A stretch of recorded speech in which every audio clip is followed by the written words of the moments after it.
And we're back with On the Record with Tiffany and one of my new friends, Juana Chambers Lawson. Hey, Miss Juana. Howdy. How you doing? I'm good.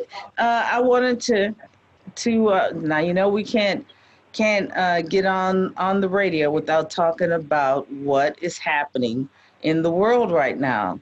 So we've got a pandemic afoot, and our recent experience is the president getting infected and a bunch of people at the White House. So what was your take? How does, when things like this happen, and as an investor, what do you see? Because markets tend to react one way or the other to movement, to political stuff. It can. So what did you see, and what's your take on this? Well, what's really interesting is you brought up the markets, and because I do dabble in some day trading. I wouldn't even call it day trading at this point. It's more so momentum trading because I don't trade every day. But, you look at what's been happening recently with the markets in reaction to President Trump's, infection. Mm-hmm. I think a lot of us, a lot of the traders are more so reacting to the upcoming presidential election and the stimulus. We were all hoping that some support would come down for Main Street, as we call it, rather than just Wall Street. We see a lot of support and rallying for Wall Street. I think today we saw that some of the stocks closed near session highs. So, we're still breaking a lot of records, and it's really sad. It's kind of terrifying because you look around, a lot of folks are, losing their jobs. A lot of high paying positions are leaving the country. And, you see the clean energy is not getting the type of support that you think it would be getting around this time, with a lot of companies like Amazon and Uber that are, going towards zero carbon emissions. And forward thinking things like that. It's very interesting when the market is going in that direction, but the White House is not. A lot of folks in our circles especially would say that the president didn't get COVID-19, that was just a hoax.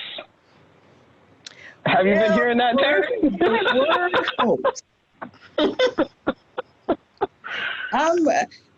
Nothing surprises me anymore. Like as I listen to commentators, as I listen to people, I'm just like, what can happen next? Because I never thought we would be in a pandemic, and here we are. Yeah, and it's raging right now. It is raging right now. I heard that we were, that when I look at things like schools and kids being in school, like my children are not in school. My children are in distance learning right now. They're in school, but they're doing distance learning because to us, we are waiting to make sure that the pandemic either slows down or we find a vaccine. Something needs to come along because both of our kids are adopted. So there's one half of each girl's history that we don't know. And so we're not willing to roll the dice on putting them in school amidst a pandemic, that they could be the one kid that gets very, very sick, So, and I am definitely that helicopter mother. I do not apologize for being a helicopter mother. I don't. Well, they say that the kids are the super carriers, that they're really the ones who are bringing it home and getting the parents, the grandparents sick. And, it's just really sad when you look around, especially with the schools, because we're leaving so many students out. There's so many students that just cannot learn online. They really just are not able to retain the information looking at a screen or listening to some sort of audio all day. It's just not something that they can retain. It's tough. I have an 8 and a 10-year-old. and they both have LDs. So it's been a challenge. It's been a challenge for the girls. It's just been a challenge. So I fully understand that.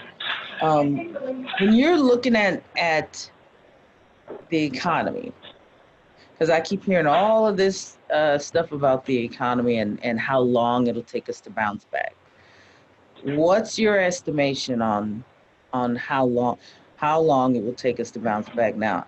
Now, I want you to give me like your general explanation, because I know, like, for me as a Black person, the economy, like, there's always something going on, you know, like within the Black community, we're used to living within a budget and living lean, you know, so it's not, so when things are going on economically, you're not necessarily swayed in the same way other people are swayed, you know? Right. Yeah, especially for Black women, you know, as Black women, our earning potential is not on par with white men anyway. So, you know, you're looking at, for every dollar that they get, maybe even 62 cents for us. So, I mean, you look at the she session, they've been calling it a she session since I believe it was April or March actually this year, when we started talking about how COVID-19 is disproportionately impacting the earning potential of Black women in this country.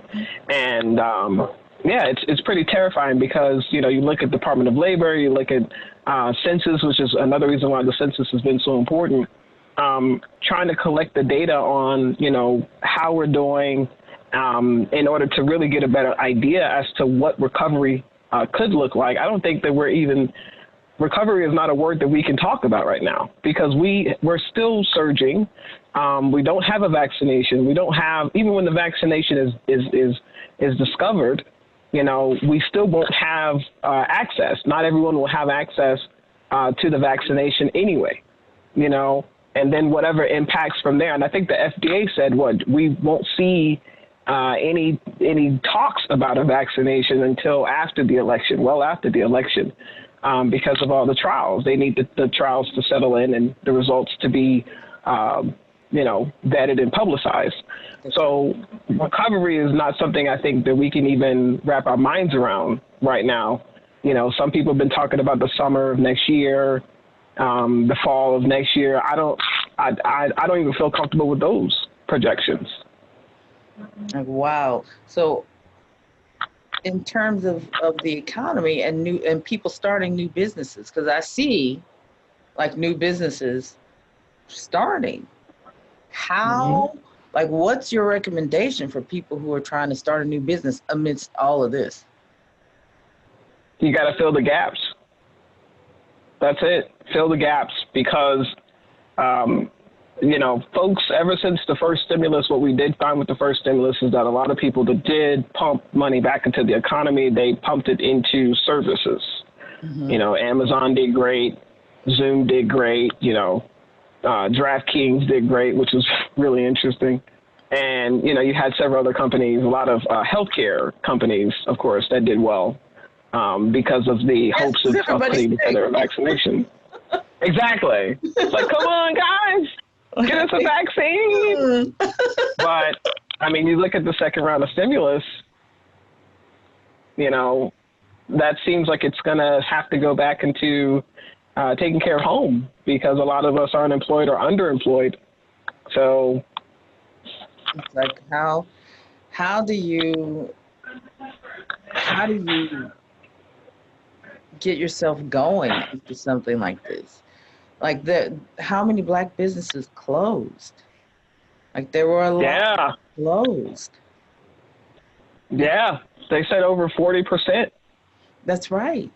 So what does that look like in a city like San Antonio on the east side when you have so many businesses that have closed? Oof. I would like to see if we have any recent data on how businesses, Black businesses especially, have fared in San Antonio during the COVID. I would love to see that data. I think we need to get that. Yeah. We need to request that as soon as possible. Because that, I'm interested in our community.